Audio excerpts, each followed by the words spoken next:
Aujourd'hui, petite vidéo sur le micro-panel de chez Blackmagic. C'est un prêt, ils me l'ont prêté pendant un petit mois, histoire de voilà, histoire d'utiliser, de voir un petit peu ce que ça donne. Moi, j'en ai déjà un, j'ai celui de chez Blackmagic aussi. Voilà, c'est le micro. Ça, c'est le nouveau, c'est le micro color panel. Moi, j'ai le micro. Tout en métal, vraiment solide. Ça va faire à peu près 4 ans que je l'ai. J'ai jamais eu de problème avec. C'est vraiment un bloc. On va regarder un petit peu ce qu'on a à l'intérieur. Donc, on a voilà, le Quick Start Guide. Voilà, pour ceux qui n'ont pas encore les notions de pupitre d'étalonnage ou quoi que ce soit, voilà, je vous invite à lire un petit peu voilà, les fonctionnalités. Donc voilà, welcome to the Blackmagic Family intergalactique et compagnie.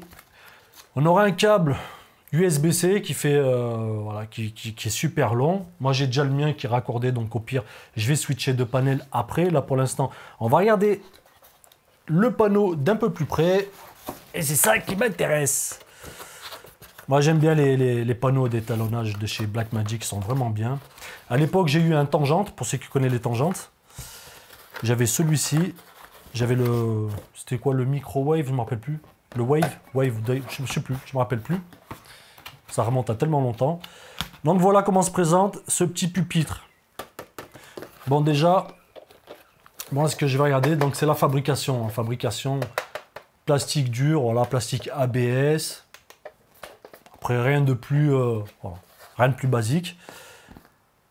Au-dessus on aura une petite rainure, ça c'est pour mettre, tu sais, les nouveaux iPads, les Pro. Voilà, tu mets ton iPad. Donc là au niveau des boules, par rapport aux miennes, les boules qui sont ici, donc elles sont un peu plus petites. Mais en fait là c'est tout est allégé en fait. Mais les miennes elles sont super lourdes. Tu sens que voilà, là celles-ci elles sont un peu plus petites, mais la fluidité là, en fait le truc qui va compter sur les petites boules, tu vois, c'est la fluidité. Surtout que lorsque tu fais de l'étalonnage, tu fais pas des trucs comme ça, tu vois. T'es pas un DJ, tu vois. C'est vraiment, tu vois, c'est vraiment en douceur pour avoir une bonne précision. Donc là, les boules, pour moi, impeccables. Ici, on a les jogs. On a 3 jogs. Alors les miens sont sur roulement. Et en plus, le truc qui est bien, c'est que quand tu appuies un peu fort, ça vient pas frotter sur la surface. Et ça, c'est important, tu vois. Si tu jogues avec ici et que ça frotte, à un moment donné, c'est pas bon. Donc là, c'est surélevé. Voilà. On aura ici le même menu que sur le mien. Sur les Y-lift, gamma, enfin les Y-lift, gamma et gain. Donc tout ça là, toute cette partie, moi je l'ai. Tu vois. Donc tu peux appuyer ici pour reset. Par exemple, tu touches le contraste, voilà, tu appuies dessus, ça va permettre de le reset. Mais avant tout, tu connais la punition, abonne-toi, petit pouce bleu, voilà, petit commentaire dans l'espace commentaire. J'ai connecté le pupitre sur le MacBook Air. Au début, je voulais le faire sur ma station de montage, donc sur le Mac Pro. Le problème, c'est qu'avec le Mac Pro, quand je le branche, les knobs au-dessus, là, ça ne fonctionne pas. J'ai branché en USB-C, donc je ne comprends pas, peut-être... Je sais pas, voilà. J'ai pas encore résolu le problème. Mais par contre, lorsque je le branche sur mon Mac, sur le MacBook Air, il n'y a pas de problème. Hein. Tu peux le voir, tu vois, si j'utilise les lifts, tu vois, il n'y a pas de souci. Tout fonctionne parfaitement. Donc je vais faire un petit tour d'horizon.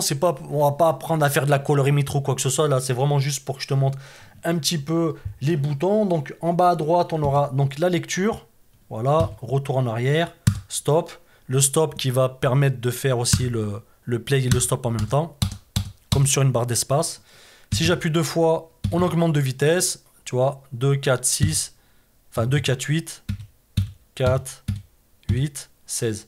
Voilà, tu vois ici en bas il y a l'éclipse, et là du coup, on peut choisir, voilà, tac, le clip qu'on veut travailler. On peut avancer et reculer, voilà, c'est des frames. Voilà, image par image. On peut switcher par exemple de chaque nœud. Voilà, en dessous là c'est les keyframes, donc j'en ai pas mis, donc c'est normal. Et on peut switcher aussi sur les styles. Voilà, donc ça c'est rapide, c'est simple et efficace, il n'y a rien à dire. Après pour l'ajout des nœuds, par exemple si je rajoute un nœud, j'appuie ici sur la touche Add Node, c'est simple. Si j'appuie sur la touche Duo, ça me met un parallèle node. Et ça c'est très important de savoir ce qu'on va rajouter. Donc là, c'est un parallèle, je le sais parce que quand je vais ici, je fais un clic droit sur le parallèle, on n'a pas le mode de fusion. je vais faire Undo. Et si je fais flèche du bas, Add Node, là, on aura la même chose. Sauf qu'ici, on peut mettre le Composite Mode, donc le mode de fusion. Par exemple, si je me mets en, je sais pas, tu sais, en, mince.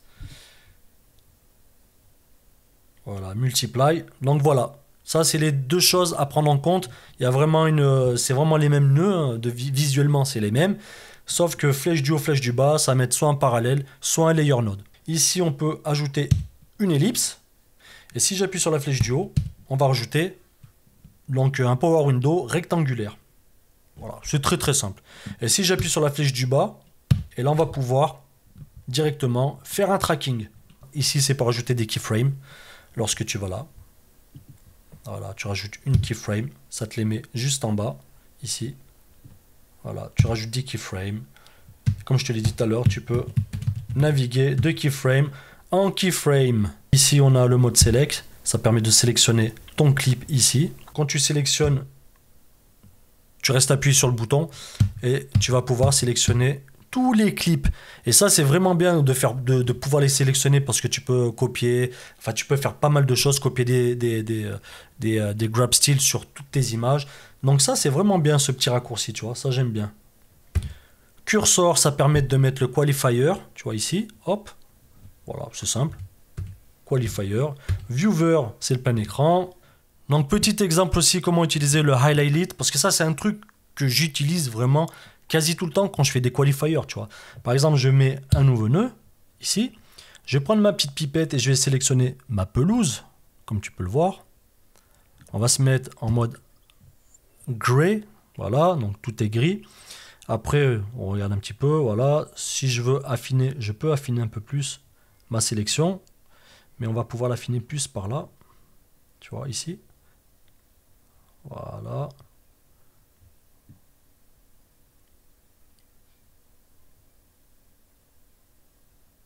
Voilà, admettons, là c'est vraiment c'est rapide hein, ce que je fais. Là je le fais au pad, au trackpad, c'est vraiment dur. D'habitude je le fais à la souris, mais la souris n'est pas branchée. Donc une fois que j'ai fait ça, je vois à peu près ce que ça donne. Et si j'appuie sur la flèche du haut, je peux passer en mode noir et blanc. Et le mode noir et blanc, ça va me permettre de nettoyer, tu vois, de faire un clean black, voilà, un peu plus, et de faire un clean white, tac, et après je peux reswitcher comme ça, tac, ok, parfait. Et si je reste comme ça, tu vois au-dessus, j'ai les knobs, tu vois. Et ici, j'ai le hue et je peux changer ma teinte de couleur. Voilà, je peux changer la teinte, tout simplement. Voilà, on va mettre, je sais pas, un peu plus chaud, on va dire. Voilà, un peu plus de saturation. Et là, je peux sortir du mode. Et là, tout simplement, ça a retouché. Donc là, après, la sélection, elle n'a pas été faite vraiment bien. C'est juste pour te montrer. C'est vraiment juste un exemple. Et là, si je bypass, ou je dis, voilà, je peux...